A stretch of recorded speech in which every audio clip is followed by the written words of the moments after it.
Hi everyone, how are you guys doing?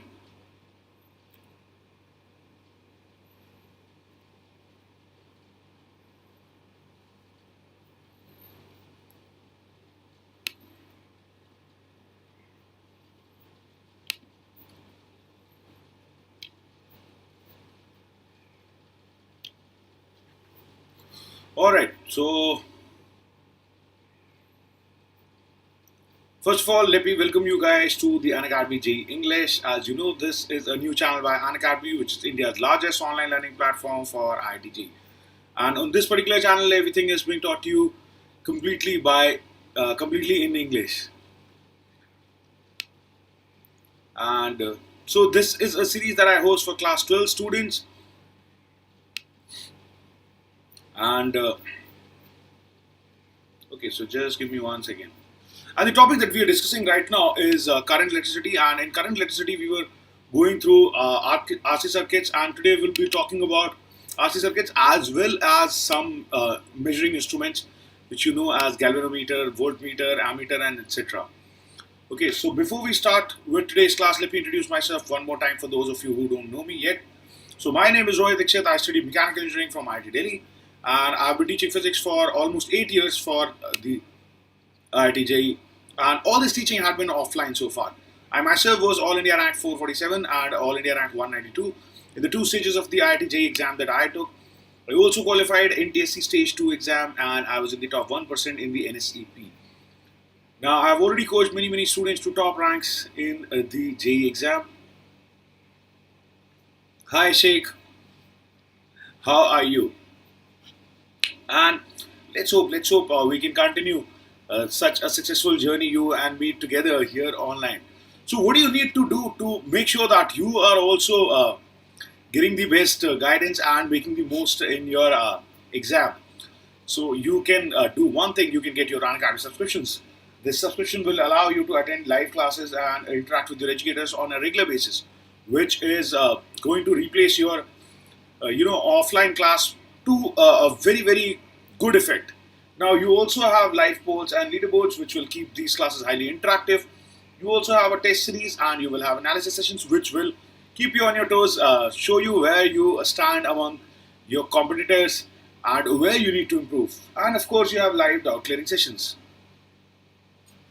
so they will help you that your doubts are never getting accumulated. Hi Afrid, thank you Afrid. All right. So besides these benefits, your Unacademy subscription also allows you to get access to India's best educators.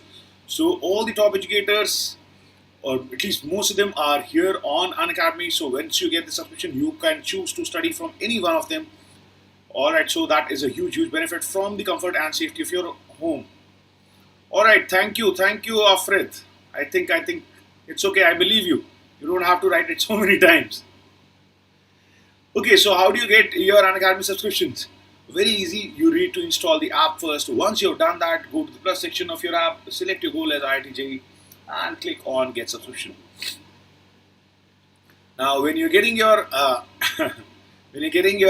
subscriptions, don't forget to use this ID, this code. This is RD Live. That is my code. If you use this code, you will get 10% off on all your subscription fees.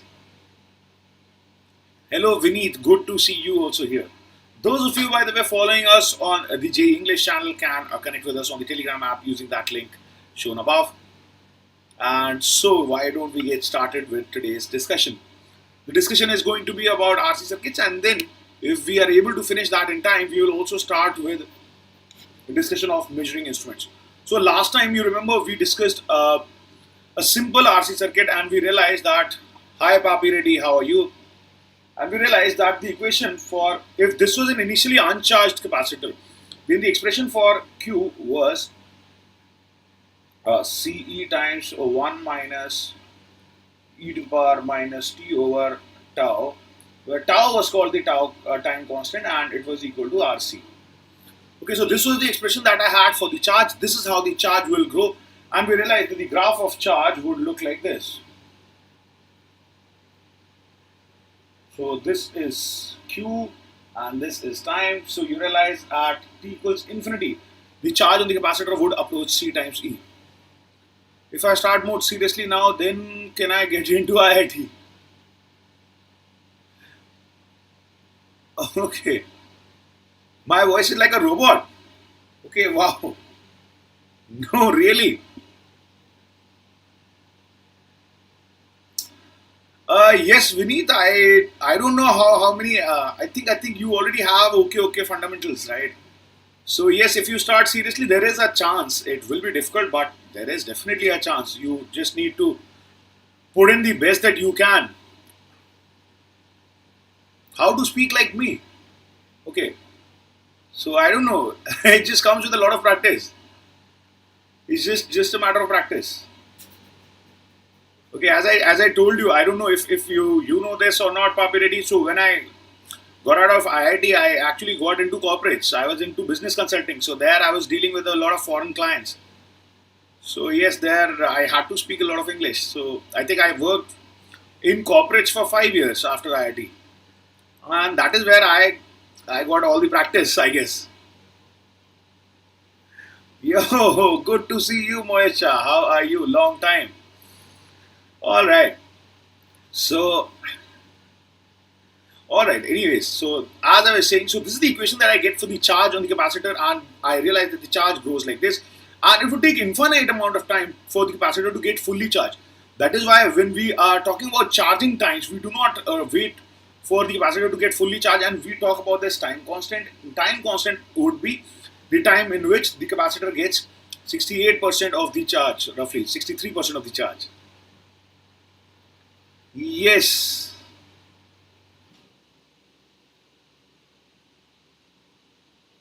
I know. I got a haircut. So, so Papi Reddy, what you need to do is maybe you can follow my lectures on class 11 topics. Okay, so just follow those lectures and practice. That's the only way. Okay, no other way. All right. Anyhow, so as I was saying, so we talk about something called time constant, and we realize after every time constant, the if I draw the graph for current, all I need to do is differentiate this. If I differentiate this, I will see the current graph would look something like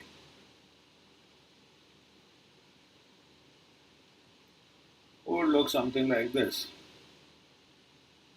So initially it will be epsilon over r, and this is what your current time graph would look like. So what you realize is after every time constant, the current value drops by 1 by e. Okay. So if this is tau, this would be, and this is I naught. So this would be I naught by e at 2 tau. This would be I naught over e square and so on. So that is the significance of time constant, and time constants are used to judge, how fast the capacitor circuit is charging.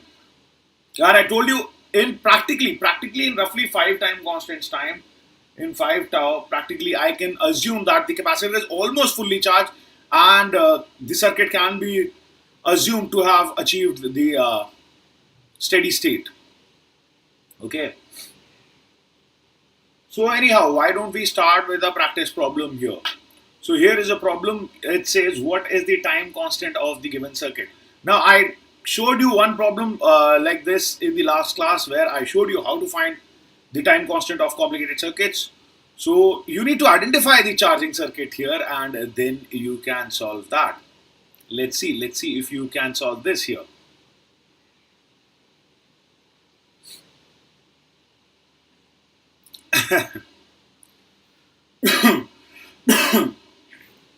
Alright guys, I want you guys to try this. What would be the time constant of this circuit?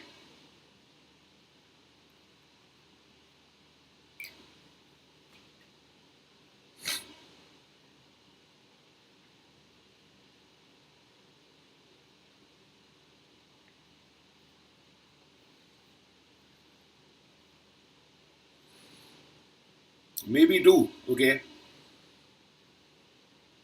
How about others? Yes, boys, I can feel more relaxed now that the JEE Advance is over.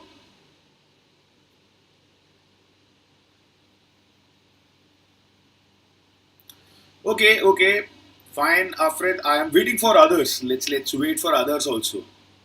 Let's wait for them to give their answers.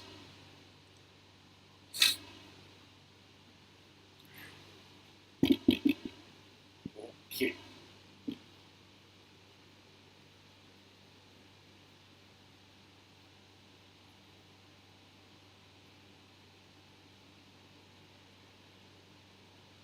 All right. Who else is trying?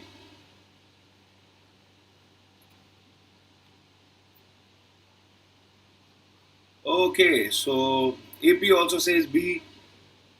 Afred also says B. So let's see. I actually do not remember. So let's see how we could have solved this. So let's draw the circuit. The circuit is I have a battery here. I have 3R here. And then we have 1R here. And then we have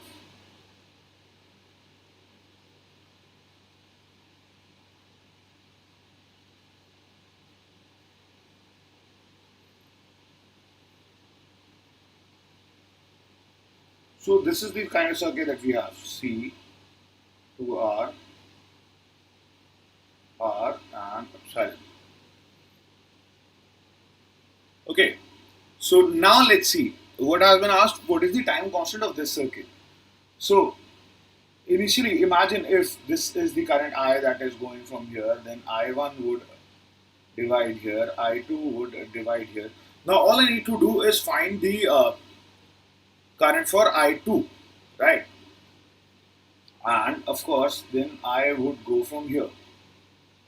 So the kind of equation that I can have is that you realize that, okay, there is one way of writing this, which is finding the equivalent resistance across these. So let's see, 3 by 4 plus 2. Yes, so so there is one way. The longer way is to solve the entire circuit, write all the differential equations and integrate it. Another way is usually by isolating your capacitor and across your capacitor ends, finding the net resistance. So between these 2 points, if you find the net resistance, you will realize this R and this 3R are in parallel. The reason for that is that you will remember that the charging circuit's time constant is same as discharging circuit's time constant. Okay, so imagine if the battery was not there and this was a discharging circuit, so you would realize then the time constant turns out, we studied about this, that the time constant of a discharging circuit comes out to be equal to time constant of a charging circuit. Hello Siddharth Reddy. Alright, so that is the trick that we are going to use. That is the easier method. So what you want to do is you want to find the equivalent resistance between the ends of the capacitor. So the equivalent resistance would be R and 3R are in parallel, and this is in series with 2R. So yes, what you will have is that R equivalent would be 2R plus 3R over 4. So yes, that will give you 11R over 4. So now you will realize the time constant is always C times R equivalent, or rather C equivalent times R equivalent in any case. So whatever kind of complicated circuit you may have, all you need to do is find the C equivalent and find the R equivalent across the ends of the C. So when you do that, you are getting 11 RC over 4. So that is going to be a time constant, which is correct. Option number B. Okay. So why don't we try another one? So remember this trick. Here we use the trick that the time constant for a charging circuit is exactly same as the time constant of a discharging circuit. Okay. Alright, so here you have another question which says analyze the circuit shown to find. Yes, Safred, you are. Analyze the circuit shown to find the charge stored on each capacitor at steady state. Additionally, find the ammeter reading at 3 milliseconds. So how do you do that? How do you find the things at steady state? So after the switch is closed, you wait for steady state, and in steady state, you want to find the charge stored up in each capacitor. So what would that be? That should be super easy. This should be super easy.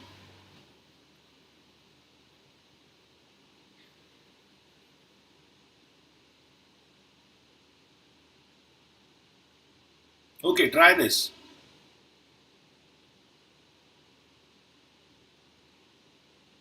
Try this quickly and let's see some answers. Let's see how you will solve this, which has two capacitors, two resistors. So first you've been asked about the steady state. So what happens in the steady state? You must remember, I had mentioned this. What happens, that capacitor has a particular characteristic at t equals 0 and it has another particular peculiar characteristic at t equals infinity or steady state. So try and give me the answers.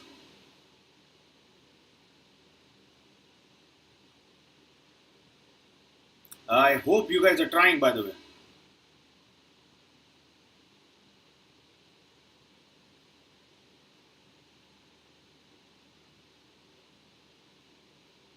Alright, I will wait for maybe one more minute and then I will solve it. Till then, let's hope you guys can give me some answers. Alright, whoever is trying can write trying in the chat so that I know that someone is trying, by the way.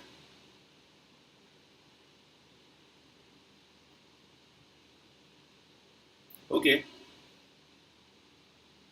So where did everybody disappear suddenly? Or is my net working? I don't know. I can't see any chat. Okay, Afrit. Alright.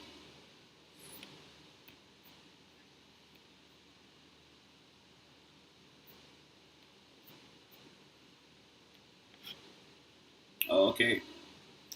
So it is Afrit is trying. I don't know what happened to Vineet. Vineet, are you trying this?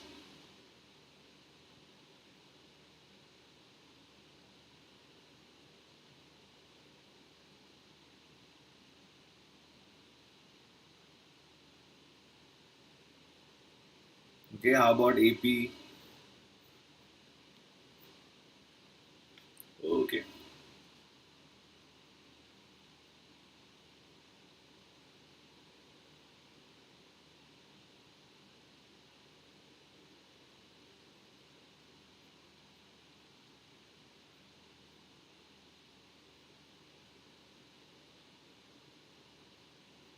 What?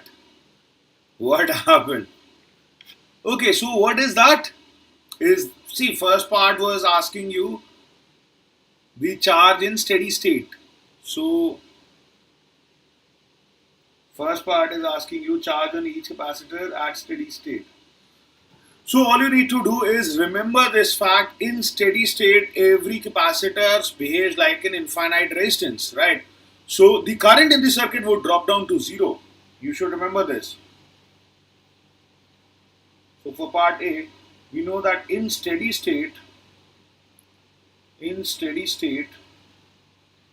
capacitor behaves as an infinite resistance.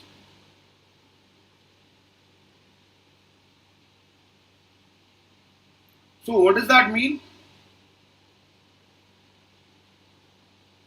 Therefore, the current in every branch having a capacitor in steady state would drop to zero. Therefore, the current in every branch, wherever there is a capacitor, will drop down to zero. Okay.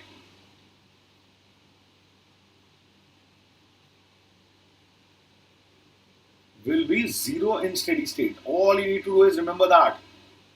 Okay, Vineet. So you don't have to cry. Just remember this fact. Okay, if you remember this fact, then there is nothing. So if the current here is zero, that just means current here would be zero. Current here would be zero in steady state, which means that the current here would also be zero, right? So in steady state, there is no current flowing across anywhere. If there is no current flowing across anything, then you realize all this 120 volt potential difference would be coming across both the capacitors individually also. Okay, you can see that from KVL also. If you move in a loop from here and go to here, then what do you realize is that 120, imagine if I'm starting from here, then I'm saying plus 120 and a minus q, let's call the charge on this one q1, and let's call the charge on this one q2. So minus q1 over 2 is equal to 0. So that will instantly give me the answer for q1 as 120 into 2 microfarad microcoulomb. So that is 240 microcoulomb. That is the charge on capacitor of 2 microfarad. Similarly, the charge on the capacitor of 3 microfarad will be 120 times 3. Why? Because all this 120 volt potential difference would be coming here only. Because the current is 0. If the current is 0, there is no potential drop happening across the resistors.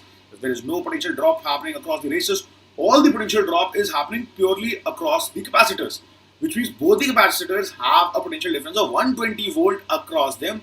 You know the potential difference across the capacitors. Now you can easily find the charges. Similarly, Q2 here, Q2 would be 3 micro into 120, that is 360 microcoulomb. That is it. This is how easy it was. You just have to remember the fact that this circuit in steady state will have no current. Alright, how about part number B? It says find the ammeter reading when at 3 milliseconds. So let's see that. So for that I can draw an equivalent circuit, and in equivalent circuit I can replace the 2 resistors with a single resistor and 2 capacitors with a single capacitor. Now I have a normal RC circuit. So let's see what my equivalent circuit looks like. So equivalent circuit would look like this. It would have a 120 volt battery, and then there is one R, which is the equivalent of these two. So we have 2000 and 3000, so 2 into 3 over 2 plus 3. So that is what I have my answer as. This would be, yeah.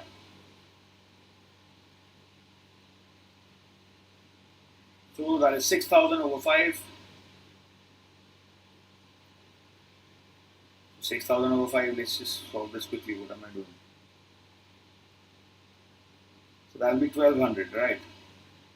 1200 ohms. So my equivalent resistance is 1200 ohms.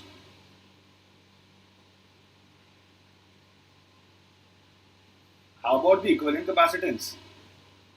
These two are connected in series, so I should remember in parallel. Sorry, the equivalent would be sum of the two capacitances, right? So the equivalent capacitance of these two would be 5. So I can now redraw an RC circuit which has one 1200 ohm resistance and one 5 microfarad capacitor. And this is what my RC circuit, equivalent RC circuit, is looking like. Now for this I know the equation very easily. If I remember the concept of time constant, then I will remember that what has been asked, ammeter reading. Ammeter reading would be the current, right? So I will realize I would be equal to I naught. I naught would be the current at time t equals 0. At time t equals 0, finding the current is very easy. All you need to do is imagine that instead of the capacitor, there is a resistanceless wire.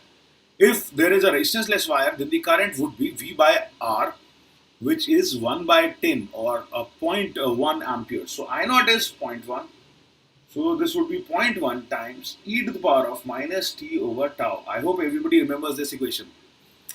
Current equation was I equals I naught times e to the power of minus t over tau. Alright, I think I discussed that here also somewhere. Yeah, I'd shown you the graph. Okay. So now it is very easy. Tau you already know. Tau would be R equivalent times C equivalent. So my time constant turns out is 1200 into 5 into 10 to the power of minus 6. So that comes out to be again 6000 or 6 into 10 to the power of minus 3. That is what I am getting my time constant as. And the time at which the current has been asked of me is 3 milliseconds. So time constant is 6 milliseconds. I have been asked at half of this. So I would be 0.1 into e to the power of minus 0.3, or was it 3? Yeah, 3 by 6. So that is going to be our answer, guys. Zero point 0.1 over root E. Okay. I am not sure, Alfred, if that comes out to be what you were suggesting. Let's see how much that comes out to be. So pay attention, these problems can be tricky. But the logic is very, very simple. If you find the logic and if you start following them once, then trust me, you won't find any problem. So it is only until you know how to solve them. Yeah, so it is 0.06. 0.06 turns out the answer is 0.06. So I is equal to 0.06 amperes. Not 0.0006. I think you were off by 2 decimal places. Okay, so I hope everybody followed this. So this is how you would have gone about solving such a question. So tough question, not an easy question. But if you know how to solve it, then the solution is easy. It's not that tough also. Simple tricks, guys. Remember the fact that at t equals 0, any capacitor behaves like a zero resistance. At steady state, any capacitor behaves like an infinite resistance. And the time constant for any circuit would be R equivalent times C equivalent. Okay, so if you followed everything like that, then it should be super easy. Okay, all you need to do is remember the equations for the simplest RC circuits with 1R, 1C. Okay, if you remember the equations for that, equations for any complicated circuit can be derived, because you can always convert any complicated circuit into a equivalent circuit of single R and single C. Okay, not maybe always, but yeah, most of the time. Alright, so this is, again, let's reiterate the numerical solving strategy. In most of the questions that you will ever encounter, you will be asked about the values of current and potential differences at either t equals 0 or in steady state. Even if you take up questions from IIT previous years also, or even if you try your HC Verma, in most of the problems, they will always ask you about situations at t equals 0 and t in steady state. Okay. Now for all this analysis, all you need to do is, when you have been asked to find something at t equals 0, replace all capacitors with resistanceless wires. That is it. And if you've been asked to analyze something at steady state, then replace all capacitors with infinite resistors. And make sure that the current in the branch of, or any branch having a capacitor in steady state would be 0. Okay, so just remember that, and that should be easy. For any intermediate thing, again, you need to do this. You need to find the time constant for the complicated circuit by using this trick, that it would be R equivalent times C equivalent. Okay, and once you do that, then your life would be easy. Then all you need to do is remember the initial equations. So let's try this one more question. Okay, so this says find the charge on the capacitor in the circuit shown in the figure at t equals infinity. The capacitance of capacitor is C equals 2 microfarad. The resistances are R1 equals 2 ohm, R2 equals 2 ohm, R3 equals 5 ohm, and the voltage across the ideal battery is 35 volts. So let's quickly try this. You have to find the steady state charge in the capacitor, and let's write all the values quickly. So this is 2 ohm, R2 is also 2 ohm, R3 is 5 ohm, and your battery is 35 volt. So find the steady state charge, find the charge on the capacitor in steady state. So try this quickly.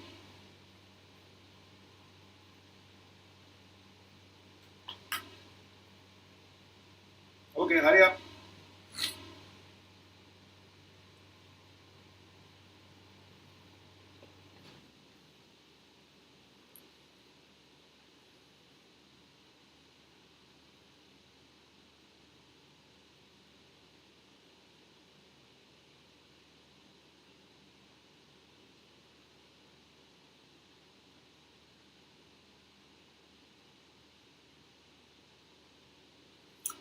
All right, I hope you guys are trying at least. Just try it for a couple of minutes. Doesn't matter even if you are unable to solve. I will of course show you the solution, show you how to solve this. But give it a try. Remember what I just told you.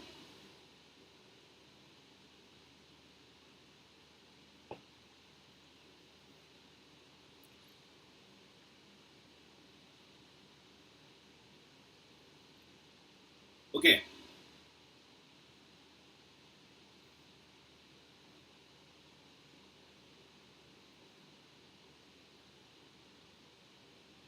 So I will wait for maybe one more minute, and if I don't get an answer in 1 minute, maybe I'll go ahead and solve this. So try and give your answer as soon as possible though. This should be easy. Just remember what I just told you. Okay, and trust me, it'll be super easy. Remember the fact that in steady state, all the capacitors can be replaced as infinite resistances. Okay, for the analysis of circuit. And at t equals 0, all the capacitors can be replaced by resistance less wires, and that is how you analyze these circuits. Okay.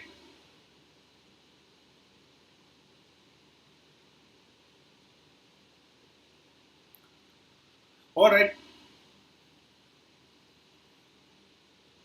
I don't think you guys pay much attention to what I say in the class, which you guys should start doing. Okay, if you really want to have good scores in IIT exam. So obviously, I told you that for steady state, you what you need to consider is that the current in the branch having a capacitor would be zero. So I here would be zero. So if I say the current here is I1, then it will drop down to zero. If that drops down to zero, which means all the current I which is flowing through the battery is completely going through this branch. Right? There will be absolutely no current in the branch having the capacitor. And now that I know that the current is moving only in this branch, now you realize I can apply KVL, or I can directly see that the resistance of the circuit is 4 ohm, the battery is of 35 volt. So what will be the value of current? So all I need to do is at steady state, realize that at steady state, the current in the capacitor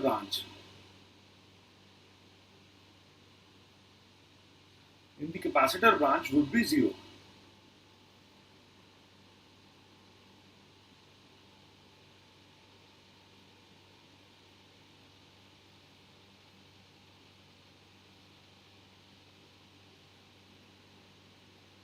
Okay, so that gives me that I in this circuit would be 35 over 4. So that becomes 8.75 amperes. Now, the moment I know that, I immediately know what is the potential difference across this. So, whatever is the potential difference across this turns out would be the potential difference across this. Because if I apply again a KVL in this loop, if I had applied a KVL in this loop, right, then that is what I would have gotten. That Q by C would be equal to I times R, R1, right? So now it is very easy to see. I can say that Q over C would be equal to I times, what is that resistance? R1, R2, R1. You realize R3 will not play any role because in steady state the current and hence the potential drop across R3 would be zero. Okay. So when I'm applying the KVL also in that loop, I don't need to consider R3 because I in that branch is zero. So once I got this equation, now let's see. So now I know Q would be I, which was, okay, so let's just write it 35 by 4. 35 by 4 into R1, which was 2 ohm, into C, which was 2 microfarad, yes. So what you are getting your answer is as 35 microcoulomb. Okay, so the charge on the capacitor in steady state would be 35 microcoulomb. Let's see if we have that as an answer. Yes, we do. So option 4 is the correct answer. Okay, I hope everybody followed this. Just go through this. We just use the fact that in steady state the current in the capacitor branch will be zero.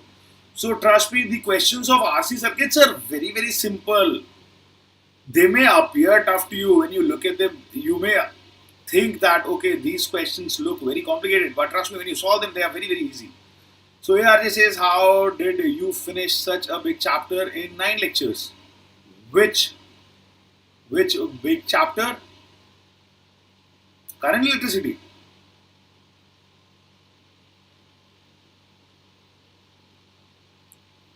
So how big is current electricity, by the way? Why is current electricity such a big chapter? Electrostatics is a big chapter, not current electricity. Current electricity is the smallest chapter compared to electrostatics. The entire electrostatics, you realize, starts from charges to Coulomb's law, to electric field, to Gauss theorem, to electric potential, to energy, to dipoles, to capacitors, to conductors. So electrostatics is a huge chapter. Current electricity में क्या है? It just has mechanism of current flow, Ohm's law, resistance, circuit analysis, RC circuits. That's it. And you can watch the videos if you are not convinced. I have covered everything. Trust me. It is not that big a chapter as you might be thinking. Okay, I don't know. If you take more than that time, how will you even finish your syllabus? Alright, so this is the answer, and this is how you solve this problem. Now let's try a more complicated one. So this says, given these R1, R2, R3, R4, all these, there are 7 resistors and all their values have been given to you, or 8 resistors, no? Yeah, 8 resistors are there, and okay sir, what a request, could you make a video on solving questions on current electricity? I have made videos. I have had 2 lectures only on circuit analysis, 2 or 3 lectures I think, where I've shown different kind of circuit analysis techniques. You need to check out the playlist, or I don't know, the, let me see. I will tell you, because I know for a fact that I took at least 2 to 3 sessions purely on circuit analysis and how to solve different kinds of circuits.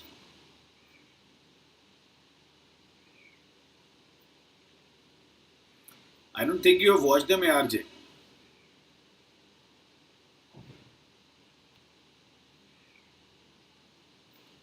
Okay, so let's see. So this is my second lecture on RC circuits, and before that I will tell you. So analysis of circuits, lecture number 6 is on analysis of circuits. Lecture number 5 is on analysis of circuits. Lecture number 4 is again analysis of circuits. So I have had 3 lectures with analysis of circuits. Lecture number 3 also is on analysis of circuits. So from the 3rd lecture, for 4 lectures, I have been discussing circuit analysis. Okay, I discussed circuit analysis in 4 lectures. So you just go through that. There I have discussed every technique. I have discussed how to solve problems with multiple resistors, how to solve problems with multiple batteries, everything. All you need to do is just go through all of them. Okay. And trust me, I have covered some of the most weird problems also. I've covered a lot of variations also, which you will. I've tried to cover as many variations as you will encounter. Okay. So don't worry. I don't think that there will be any problem, at least in HC Verma, that you won't be able to solve after watching those videos. Alright, that is a guarantee that I can take. If you fully understand what I have talked about, then there is no problem in HC Verma which can't be solved using the concepts that I have discussed. Okay, so here in this question, you have 8 resistors and you've been given the values of all these 8 resistors, you have to find the charge in the capacitor through the circuit shown and the current through the battery in steady state. Okay, so that is what you have to find. In steady state, find the charge in the capacitor and the current through the battery. So how do you do that? Why don't I give you guys some time to solve this? Let's give you guys some time to try this.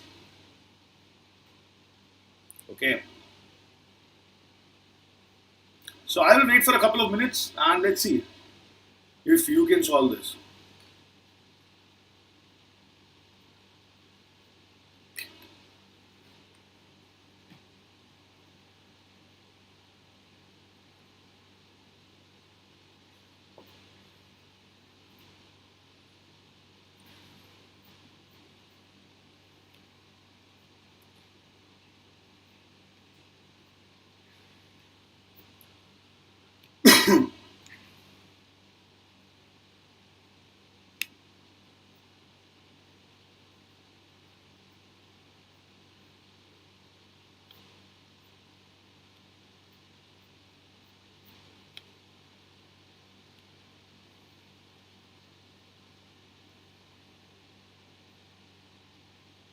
Alright, remember what I told you. Just remember what I told you about steady state.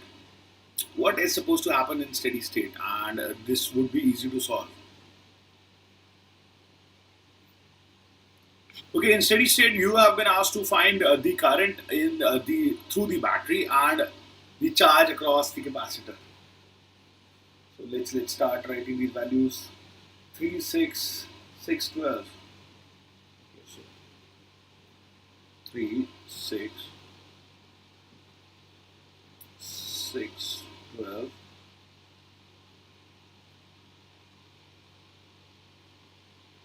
8, 4.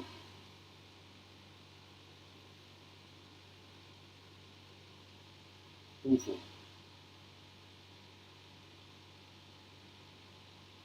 Okay.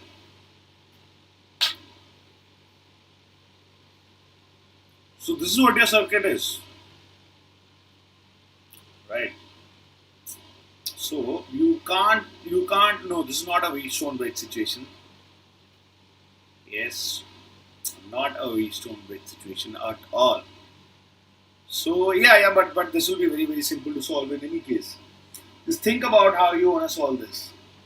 So your V was 54 volts and your C was 2 microfarads. Find the steady state charge on the capacitor and the current flowing through the battery.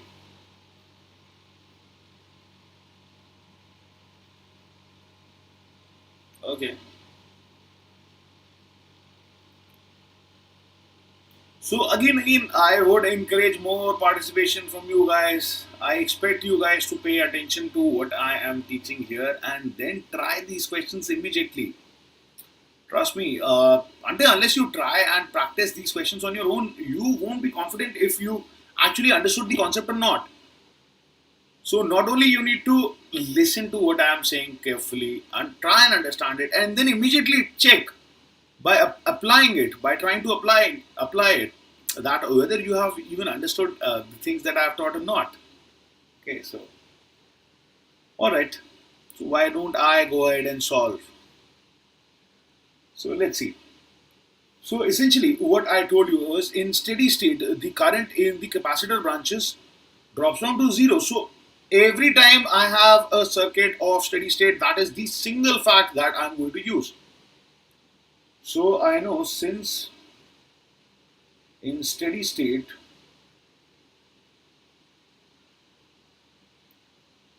current in the capacitor branch is 0, current in the capacitor branch drops down to 0.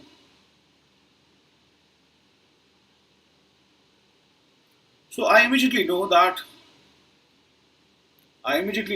there is no current from here. So I can remove this. Even if I remove this, the circuit would not it would not make any difference to the circuit. So now I can redraw the circuit in steady state. Okay, so therefore the steady state circuit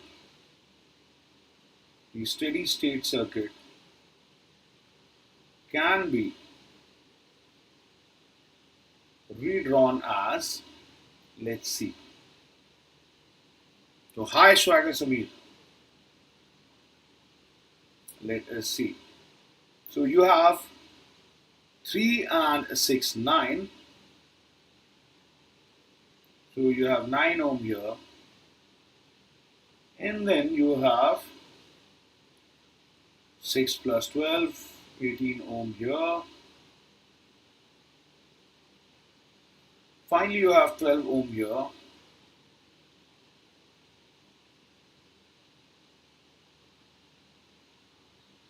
And you have another 6 ohm here.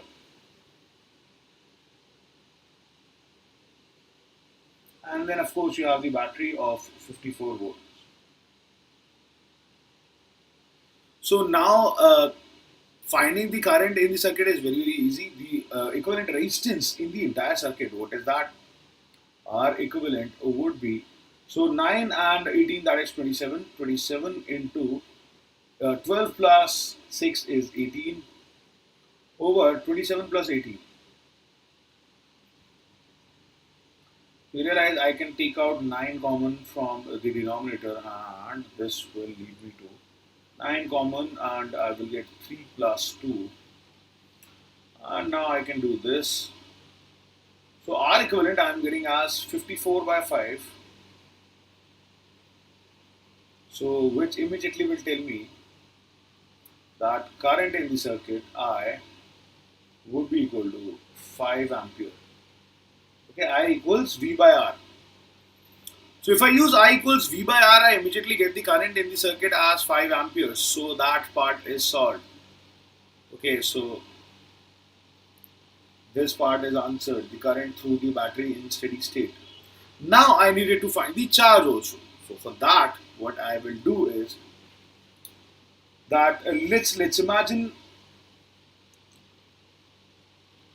what I want to find out is the potential difference across the capacitor, which is essentially the potential difference across these 2 points. So for that, what I need to do is let's imagine that the potential here is 0. The potential here also is 0. Here also is 0. You realize there will be the current which will be flowing here and here. So let's say I1 current goes here and I2 current goes here. Okay, now if I assume the potentials to be V1 and V2, using Ohm's law I can find the values of V1 and V2, right?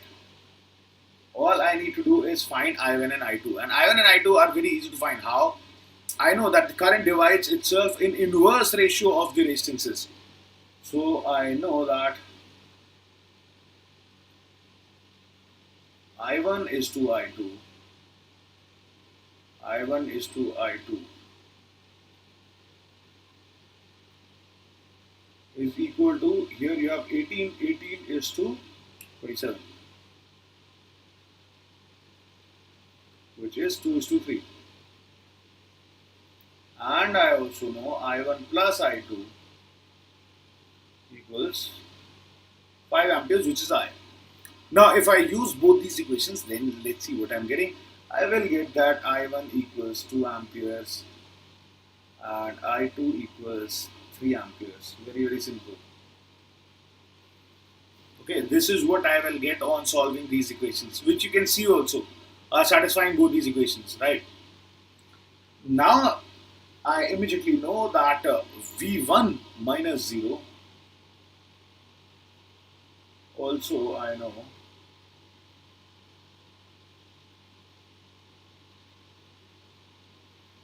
V1 would be equal to I1 into 18. So V1 I am getting I1 was 2 into 18, that is 36 volt, and V2 would be I2 into 6, which is 18. Yes. So what is the potential difference between points 1 and 2? So therefore potential difference across capacitor. Therefore potential difference across capacitor in steady state.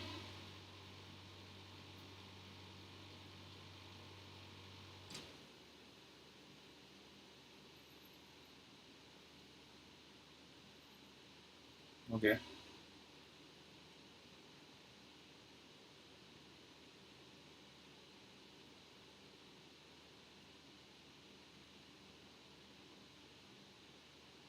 Okay, that is weird.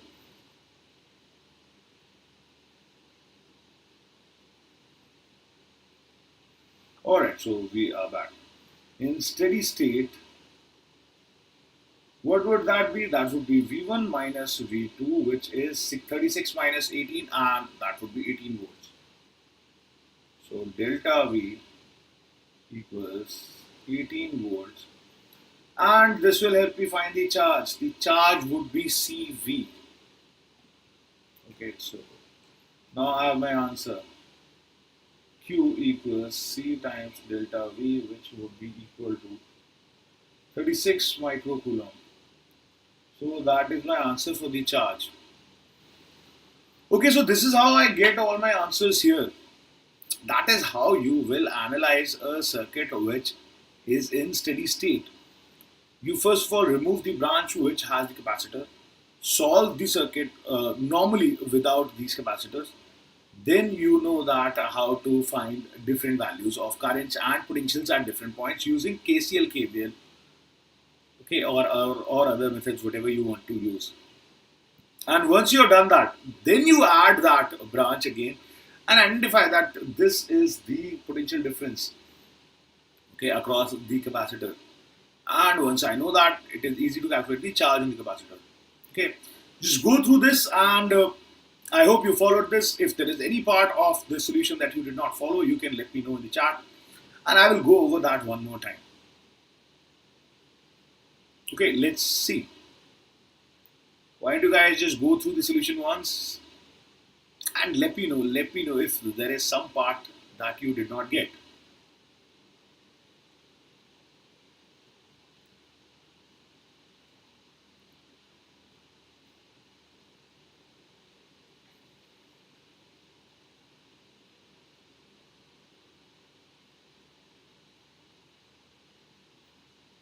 Okay, so my answers were 5 ampere and 36 microcoulomb, by the way. Okay.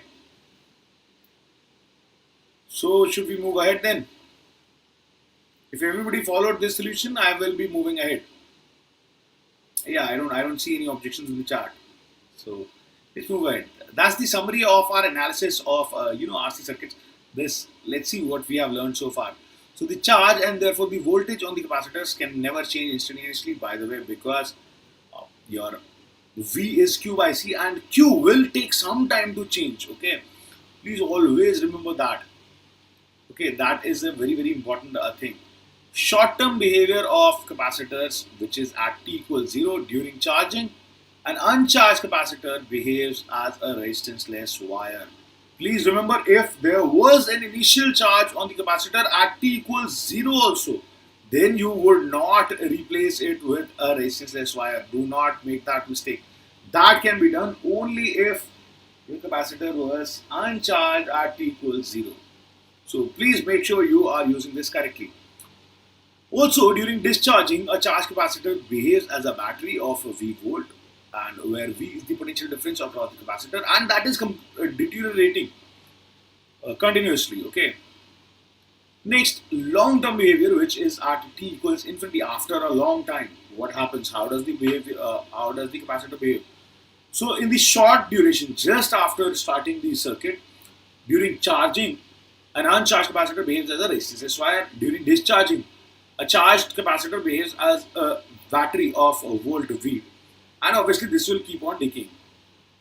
Now, in long-term behavior, we will realize that at t equals infinity, during charging the capacitor, a fully charged capacitor will behave as an infinite resistance, and during discharging, a fully discharged capacitor will behave as a resistance-less wire. It would have nothing. It would not have any power left.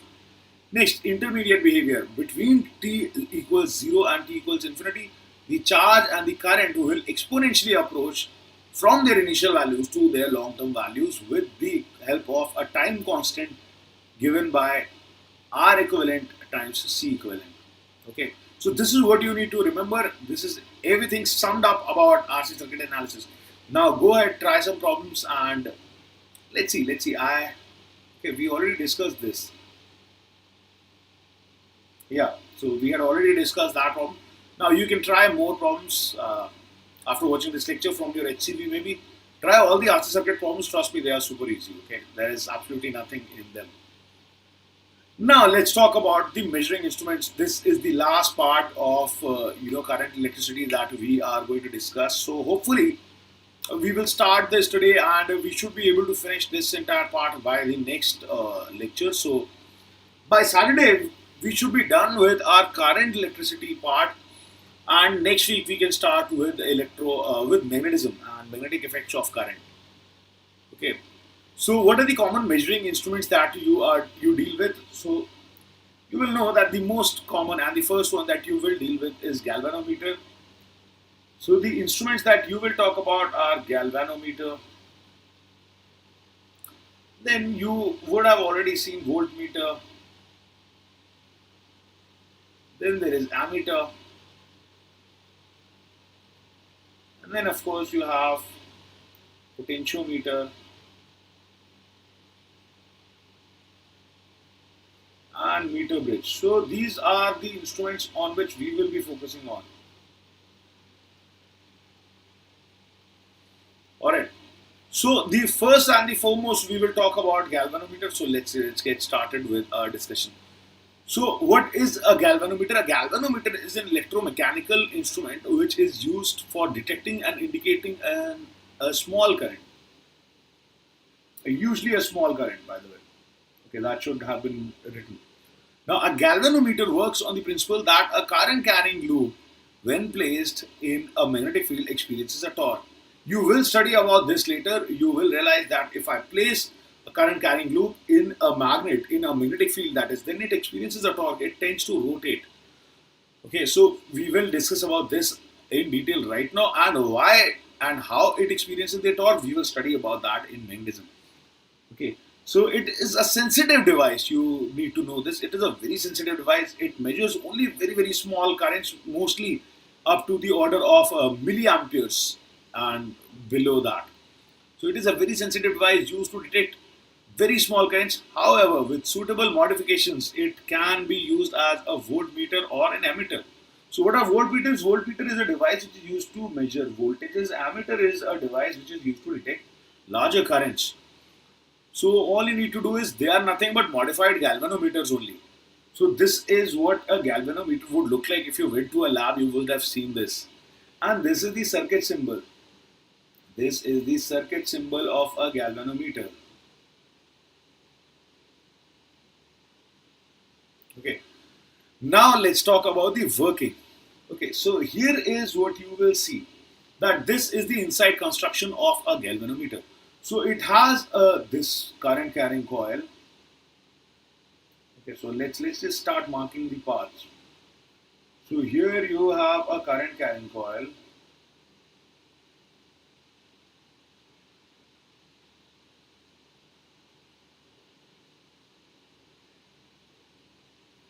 Now, of course, here you have a magnet, permanent magnet.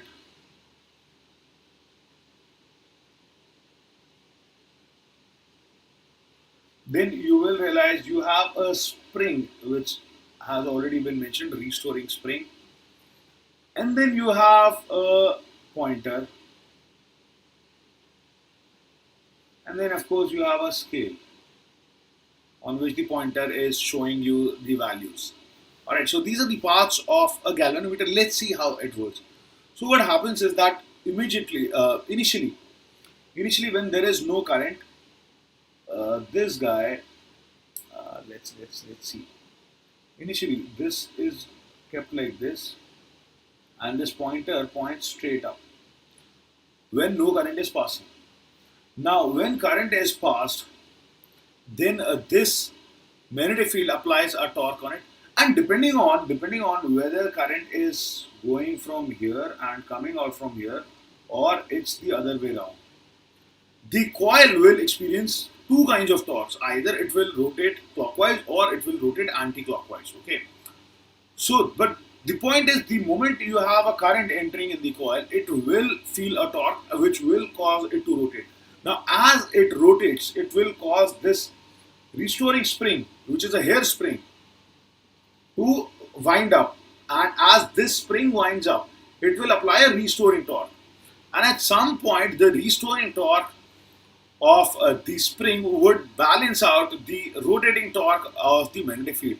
And that is where the rotation would stop. And that is where the uh, scale, your pointer will point. Okay, so imagine. And if I reverse the direction of the current, then the coil would have experienced this kind of torque, turned in the opposite direction, and of course the hairspring now would have applied a restoring torque in this direction. Okay, so the idea is that whenever the current is passed through this coil, it experiences a. So I don't know, yours truly. You will have to follow the news. I don't decide that, right? Most likely it should, but you never know. What if it doesn't? So, so who am I to just tell you, ki, yes, it will? Okay. I think there is a good chance that it will, but let's wait for the official word. Okay. Next, as I was saying, so as long as there is no current flowing through this pointer points straight. The coil is stationary; it is not feeling any torque. The spring is unwound, so it is not applying any torque. The moment I pass a current, now either the coil feels this kind of torque or this kind of torque. Depending on that, either your pointer will turn like this or turn like this. Whenever this is turning, you realize that this is a coil spring. This gets twisted. So the moment you twist a spring, you realize the spring will try and come back to its original position. So if the spring got twisted like this, spring would start applying a restoring torque. Okay, so that is what the working principle of this is going to be. Now, if you want to see the maths, then you don't know about this right now. So let's just write this. You will study about this later. When current I passes through the coil,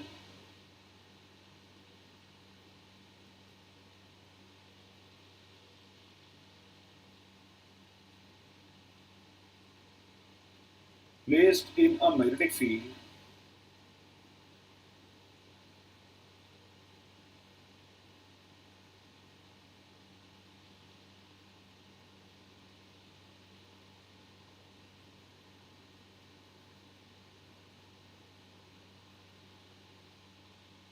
B, then what happens is that it experiences a torque.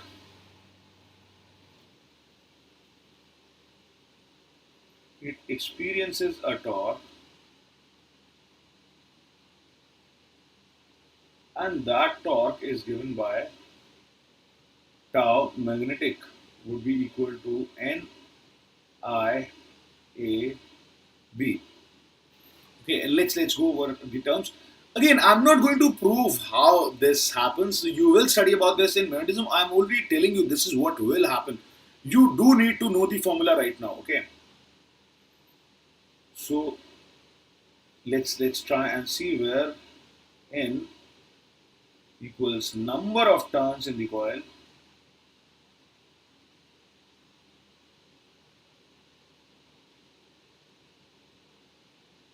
or loop. A is area of cross section of the coil.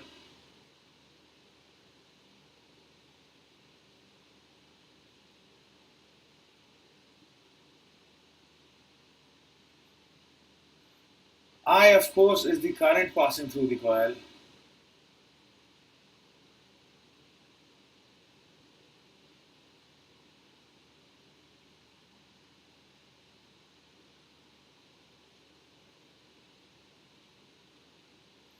And B would be the magnetic field strength.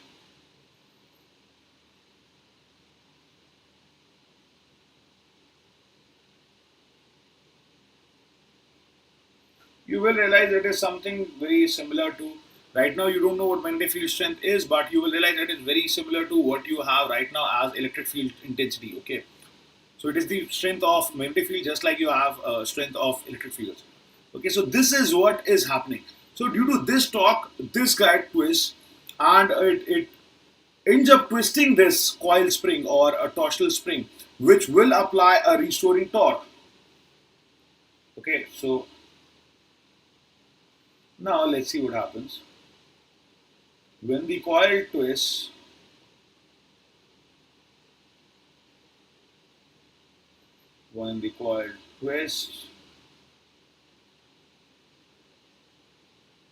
the spring also gets twisted,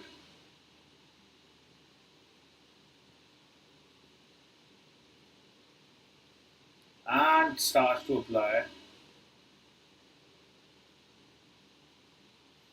a restoring torque.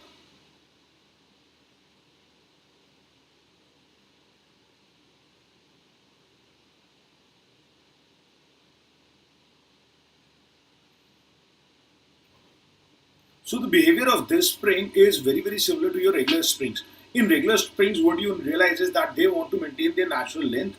In this kind of spring, a coil spring or a hair spring, what happens is that it wants to maintain its orientation.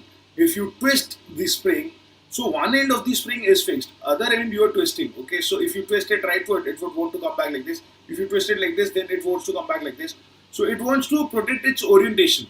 And the moment you twist, so the moment you distorted a normal spring, it used to apply a force which was directly proportional to the amount of distortion. Similarly, here, the moment you twist this spring, it will apply a restoring torque which is directly proportional to the amount of distortion. So you will realize tau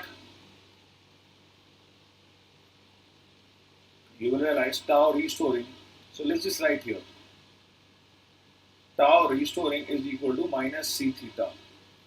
Minus indicates that it will try to oppose the theta that you are producing. Okay, that is the restoring torque that this spring will produce.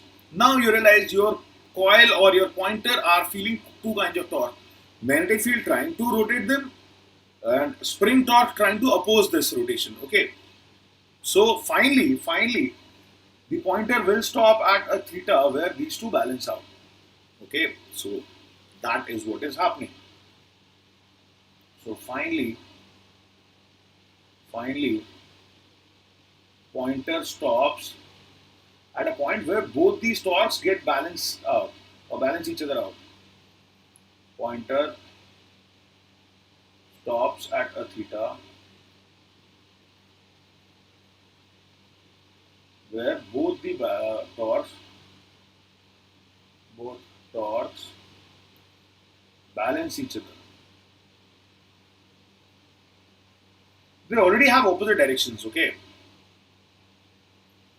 So what I can say is that NIAB would and minus c theta, which is the net torque, would be 0, which tells you that c theta is equal to NIAB. From here, what you realize is that this is equal to NAB over c times I. So the idea here is that what you realize is that the amount of twist that the pointer sees is directly proportional to the current. If I have x amount of current, then I will get some theta. If I have 2x amount of current, then the theta would get doubled. Now, if I can pass a known current, suppose if what I will do is, I will pass maybe 1 milliampere of current and see by what theta it rotated.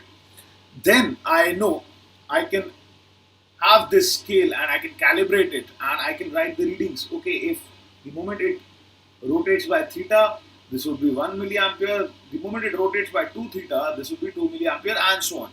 That is how I can calibrate my scale by passing a known current through this, and then I can pass any amount of current, and this will be not only able to detect the current, it will be able to measure the current also. So that is the entire idea. Now there is sensitivity. Sensitivity of a galvanometer is the amount of theta produced by per unit current. Okay, so this is known as the sensitivity. The higher the sensitivity, the higher would be the deflection for every small current. Okay. So sensitivity, this term is called the sensitivity, by the way.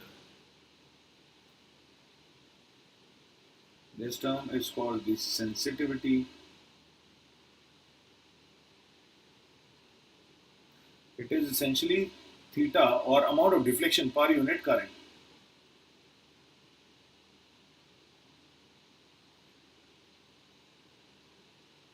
So you realize higher this deflection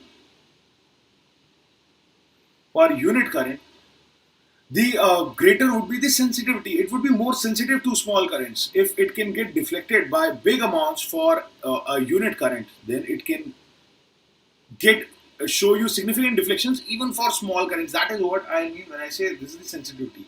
Now, how can you increase the sensitivity of a galvanometer? You can control this by A, either increasing the number of turns in the coil, B, or by increasing the area, C, by using more powerful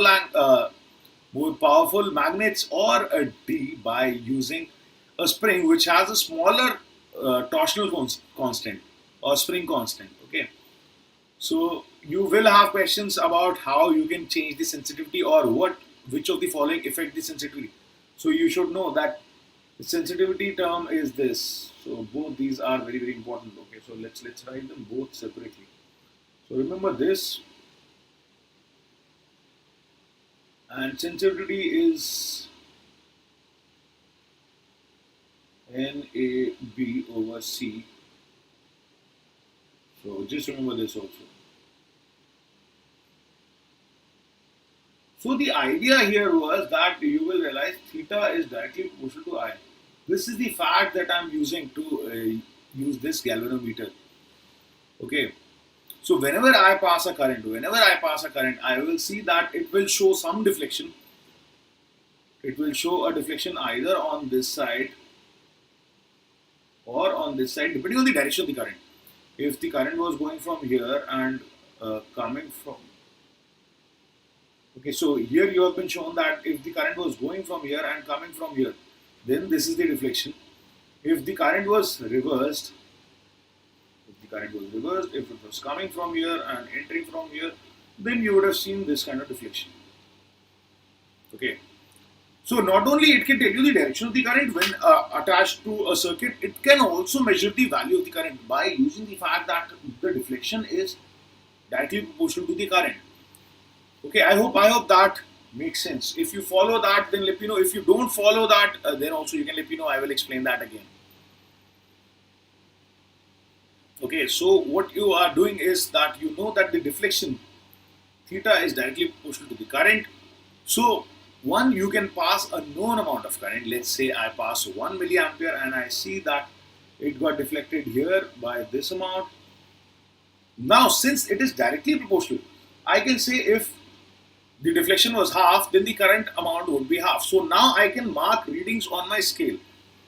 And at 1/4, I can say that it would be 1/4 of this value. If this is some I1, then midpoint would be I1 by 2. Quarter point would be I1 by 4. And this is how I can write the entire scale. I can draw the entire scale. This would be 2I1, which is at 2 theta. Okay, once I have marked the entire scale, now you realize I can pass unknown currents through this device, and it will not only show me the direction, it can measure those small amount of currents also. Okay, so that is the entire logic. Just go through this, and you have theoretical questions on this where they ask you how can you increase the sensitivity of a galvanometer. This, by the way, is called a moving coil galvanometer. This, what I have shown you here, is called a moving coil galvanometer.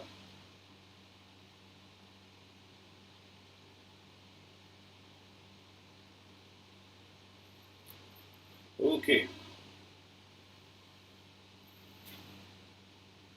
Just go through this and make sure that you are understanding everything. And if there is something that you don't follow, then let me know.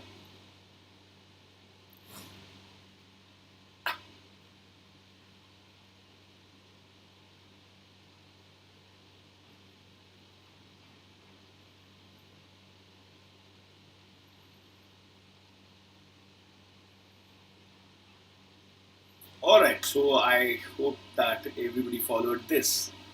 So let's move ahead and let's just talk about the limitations of this. What are the limitations of our moving coil galvanometer?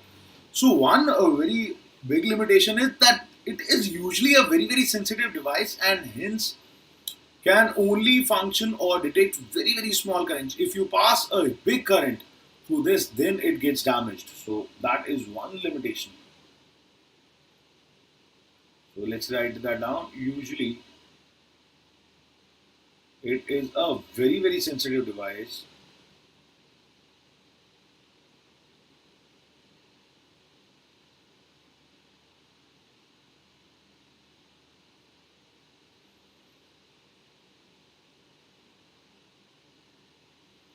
and can only take a small maximum current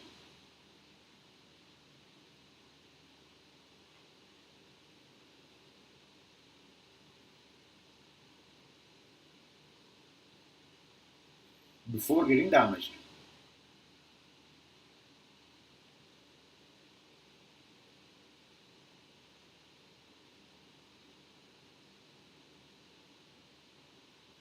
So that is the problem with galvanometer, that it is such a sensitive device. If you flow a current higher than a particular value, then this gets damaged. So there is always a limit of the amount of current that you can pass through this.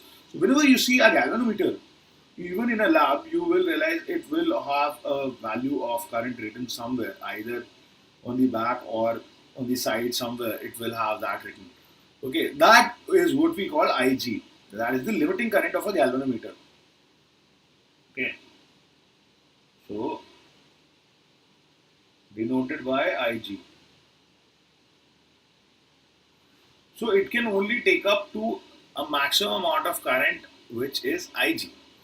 Right. Now you will also realize, because of this, the amount of deflection that can be there max. So I in the galvanometer is always less than equal to IG. So first you need to realize that the current in the galvanometer would be always less than equal to this limiting value, otherwise it will get damaged. So therefore you realize theta would have a limiting value, because theta was directly proportional to the current, right? So if current can only be less than a small particular value, theta or the deflection can only be always less than a particular value, and theta max obviously would be equal to NAB over C times IG. This is the maximum deflection that you will have. So IG is the limiting current that a galvanometer can allow to pass through it safely, and theta max is the maximum deflection that will occur corresponding to this. So you realize, even if you had a wider scale, it wouldn't be of any use, because this cannot show any more deflections beyond this. So this is called a full scale deflection. This is called full scale deflection. This is the highest deflection that you will see in the scale of the galvanometer. And the current corresponding to this is called the full scale deflection current. Full scale deflection current. Please remember these names, these are commonly used names. So full scale deflection is theta max, that is the maximum theta, that deflection that you will see of the pointer corresponding to the limiting value of the current that can safely pass through the galvanometer, and hence this current is now called full scale deflection current. Okay. So whenever you have any galvanometer, you will see that it will always specify a full scale deflection current, which means any currents that you detect should be less than equal to this current. It cannot be more than this. Okay, so the limitation is, that is a huge limitation, that it is a very sensitive device. Even if I try to measure currents, it cannot measure bigger currents, and of course I cannot directly measure the potentials also, but we can make slight modifications in this, and then we can use this device to measure voltages and currents of bigger values also. That is what we will discuss in the next class. Okay, so these are the limitations. Now let's just write that. However, however, with small modifications,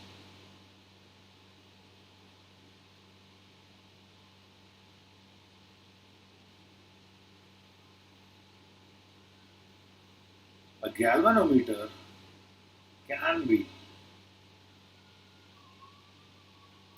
used to measure large currents and voltages.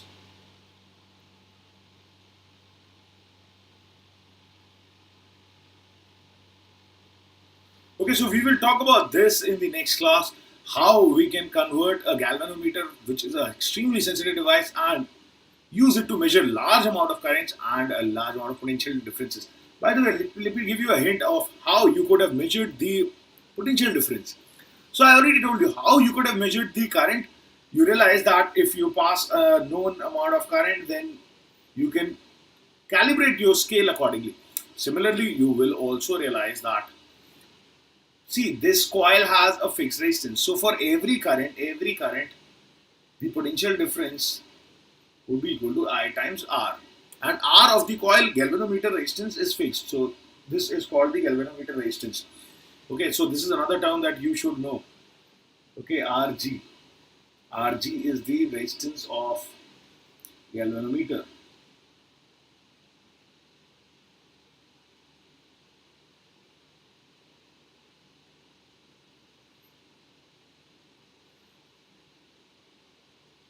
So you realize in this equation, I can also replace I as delta V over Rg, and which would give me that theta equals N A B over C into delta V over Rg. So you realize again these values are fixed. For any galvanometer, once you have designed it, the number of coils, the area, the torsional constant of the spring, the magnetic field strength, the resistance of the galvanometer, they are all fixed. So you will realize that theta would also be directly proportional to the delta V across the galvanometer. No. So now all I need to do is, if I change the scale markings, I know every time for some particular delta V it will twist by some angle theta. So now if I change the markings of my scale suitably, then I can use this to measure the potential differences also. So that is a huge advantage, that everything from current to potential difference both can be measured with the help of this. Okay, I hope you followed the logic, and this is where I would like to wrap it up for today. Okay, we will talk about these, how to convert a galvanometer into a voltmeter and into an ammeter the next class, and then we will solve some numericals also related to this. So this is where my time is getting up for today, and I would like to wrap it up. Now, before I leave you, let me remind you that you should be getting your Unacademy Plus subscriptions if you haven't gotten them already. And this is how you do it. You go to the Plus section, you select your goal as IIT JEE, and you click on Get Subscription. Now, once you have done that, you will go to the payment page. Here you'll be asked, do you have a code? Remember to use this code RD Live. This will give you a 10% off on all these fees. Okay, and then you can click on proceed to pay.